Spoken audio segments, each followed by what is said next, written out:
السلام علیکم دوستو، حاضر ہوں میں آپ کے ساتھ آپ کے سوالات کے جواب لے کر۔ اور سب میں پہلے جو ہے ہم آپ کا یہی اسی سیگمنٹ کی طرف چلتے ہیں، یور فیڈ بیک میٹرز۔ آج 20 دسمبر ہے اور مارکیٹ بھی بڑی خطرناک تھی، دیکھتے ہیں کیسے کمنٹس موجود ہیں۔ سب میں پہلے محمد علی صاحب کا میسج ہے کہ بہت شکریہ آپ کی انکریجمنٹ کا، کوشش کرتا ہوں آپ کے مشوروں پر عمل کروں، اور ٹو بی آنیسٹ میں ابھی سیکھ رہا ہوں اور میں اپنے انٹراڈے ٹریڈس کو انجوائے کر رہا ہوں under your guidance. Thank you for being a kind teacher and all of us, for all of اس۔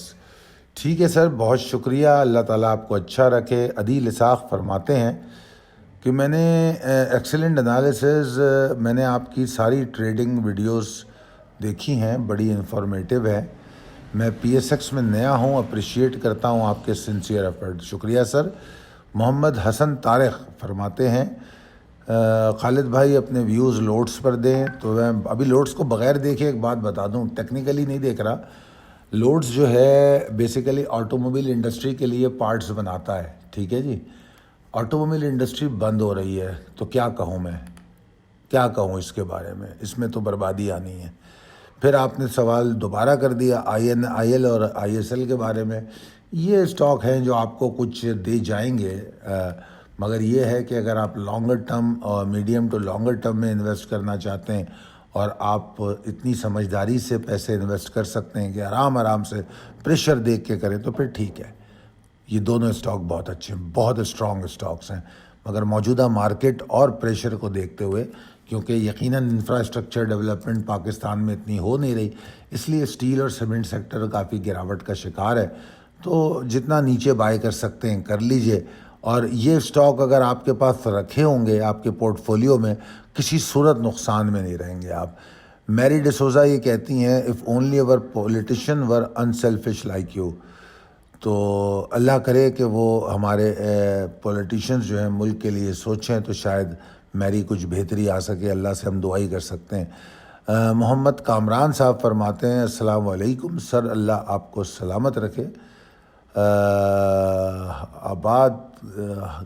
حیدرآباد کے لیے سیمینار کے لیے رجسٹریشن کیسے ہو؟ ویسے تو آپ کو یہاں پر نمبر دے دیا گیا ہے، رپلائی کر دیا گیا ہے وائی نیوز کی جانب سے، تو آپ اس نمبر پہ رابطہ کر کے بتائیے، شعیب ہوتے ہیں ان سے بات ہو جائے تو اچھی بات ہے۔ تو حیدرآباد میں اگر اچھی تعداد لوگوں کی ہوگی تو ہم تو بہت عرصے سے کوشش کر رہے ہیں حیدرآباد آنے کی۔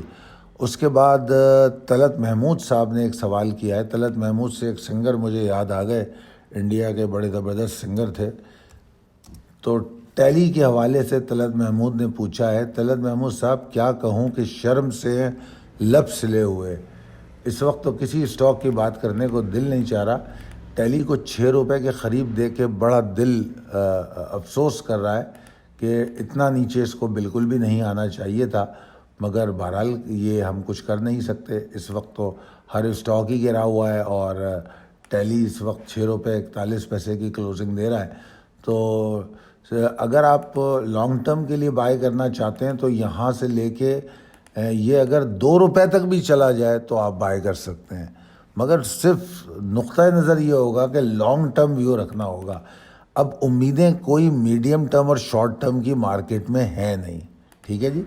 اچھا، اس کے بعد ہمارا جو کمنٹ ہے جناب وہ ہے ارم احمد کا، وہ کہتی ہیں نو میٹر واٹ ہیپنڈ اور what they do, things are gone out of hands already, this is just the tip of iceberg. تو ارم کہتی ہیں کہ ابھی تو بہت کچھ ہونے والا ہے، دیکھتے ہیں کیا ہوتا ہے، اللہ تعالیٰ ہم پہ اور ہمارے ملک پہ رحم کرے۔ اس کے بعد شاہ صاحب فرماتے ہیں السلام علیکم sir, please advise how could we understand that the stock is over sold or over bought. دیکھیے بڑی آسان سی بات ہے کہ جب پرائس اوپر کی طرف جاتی ہے، ٹھیک ہے، اور والیوم اس میں بڑھنا شروع ہوتے ہیں، اور والیوم کے بڑھتے ہوئے مارکیٹ پرائس اوپر جا رہی ہو، ٹھیک ہے نا، تو اس کا مطلب یہ ہے کہ جو مومنٹم ہے وہ اوپر جانے کا ہے۔ پھر ایک جگہ پہ آ کے پرائس تو اوپر ہی رہتی ہے مگر والیوم میں نسبتاً کمی پیدا ہونا شروع ہو جاتی ہے، اور جب والیوم میں نسبتاً کمی پیدا ہونا شروع ہوتی ہے تو آپ سمجھ لیجئے اوور باٹ ہو گیا ہے یہ، ٹھیک ہے نا.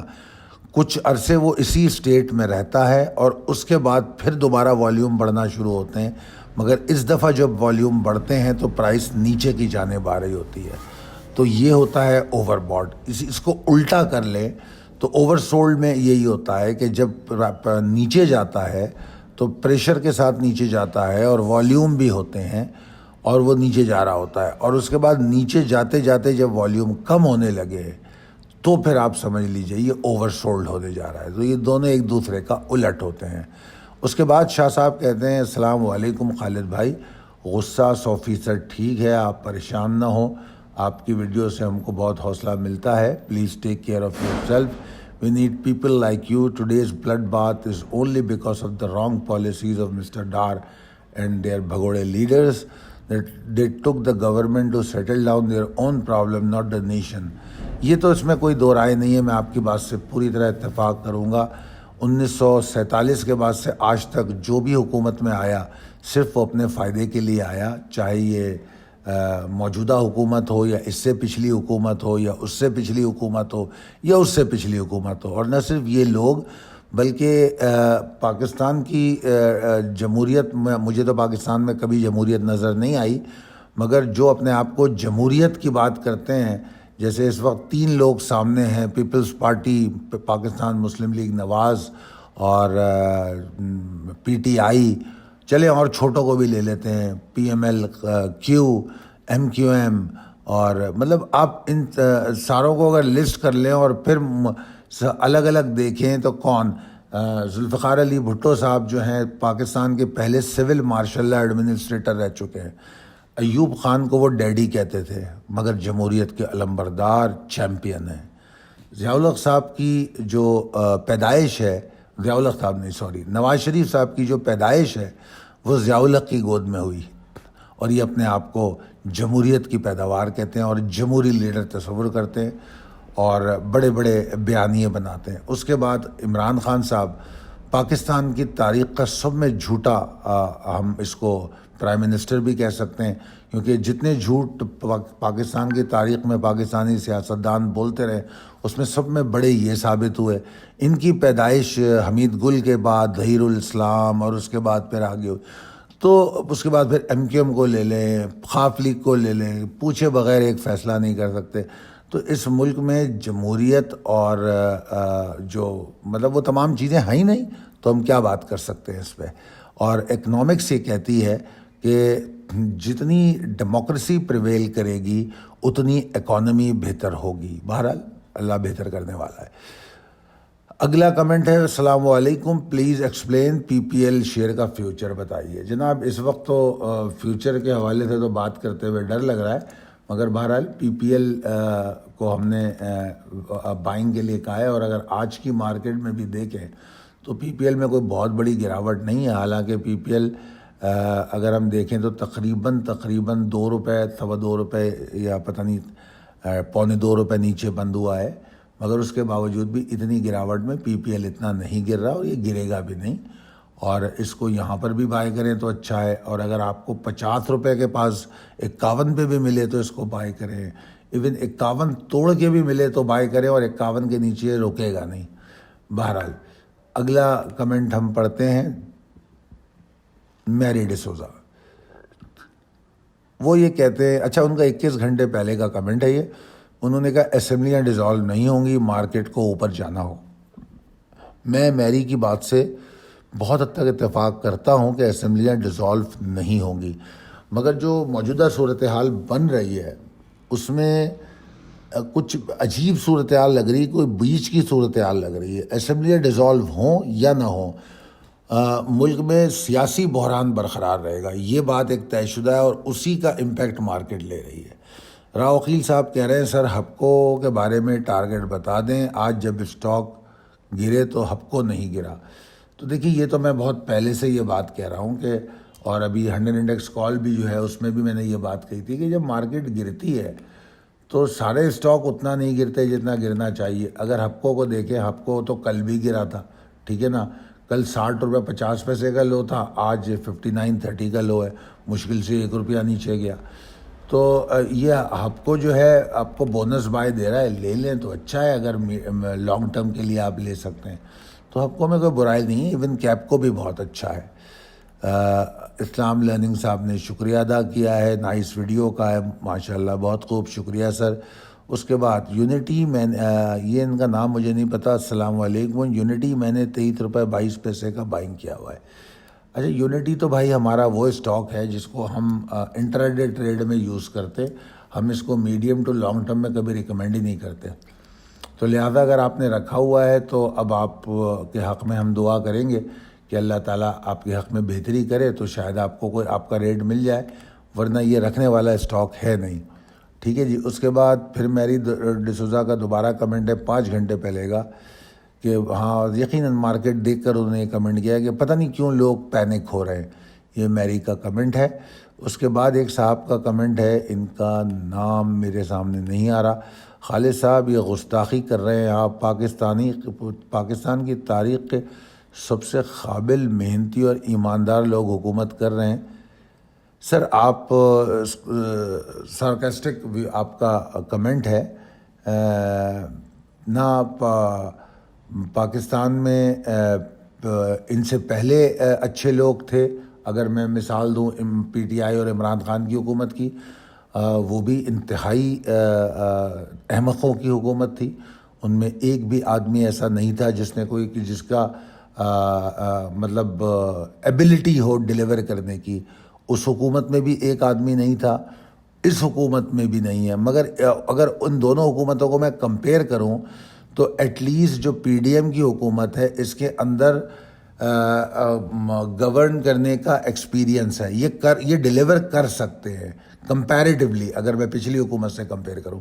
مگر بدقسمتی یہ ہے کہ ملک میں جتنا سیاسی تعفن اٹھ رہا ہے اس میں ان کا پہلی جو پرائرٹی ہے وہ اپنے آپ کو بچانا اور اپنا فائدہ دیکھنا ہے.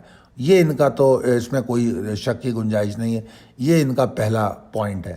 تو جب وہ ان کے ذہن میں ہوگا تو یقینی طور پہ وہ پہلے اپنے آپ کو سیکیور کریں گے. جب وہ اپنے آپ کو سیکیور کرتے جا رہے ہیں تو سیاست میں پڑھ رہے ہیں تو جو عوام کے گورننس کے ایشوز ہیں اس پہ کام نہیں کر رہے.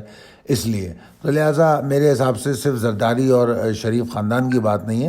میں 1947 سے لے کے آج تک میں اگر کسی شخص کی تعریف کرتا ہوں کبھی تو مراج محمد خان ہوتے تھے اور غلام حیدر وائن ہوتے تھے.